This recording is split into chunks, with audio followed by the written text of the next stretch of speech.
This is Jennifer Lee, one of our newest PAs. Thank you, Jennifer, for being here with us today. No problem. So tell me what made you decide to become a PA? So I was kind of a late bloomer when I decided to go to PA school. I didn't decide until my junior year of college, and at that point I was already into my 3 years into my teaching degree. So I actually finished and graduated with a teaching degree for middle school math and science.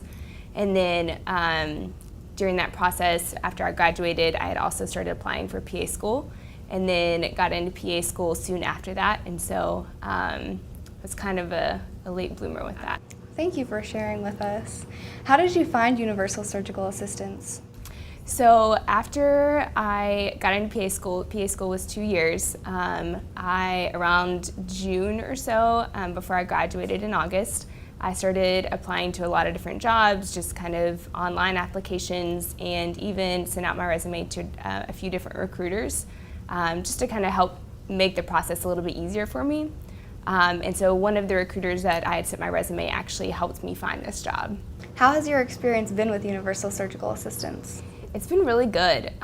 It's my first job is out of graduate school, and I've been working now for about 9 months, and it's been really challenging but really helpful at the same time. There's a lot of things that coming straight from school that I didn't have the experience that other PAs have had. And so I've had to learn a lot, but it's been, the doctors that we work with here have been very helpful and very teaching, and are just very encouraging in our learning. Great. So if you could just tell me a little bit more about how Universal is modeled differently than your typical PA position. Most PAs out of, once they graduate, they usually apply for a job specifically with one doctor or one or two doctors. And so they work hand in hand with that doctor always. They go to clinic with them. If they're in surgery, they do OR cases, and they also round to the hospital for them. Universal Surgical is a little bit different in that we don't really do clinic. We also are going to be with a lot of different doctors, and so we not only are trained in general surgery, but there's also opportunities to work in plastics and neurosurgery and OB-GYN.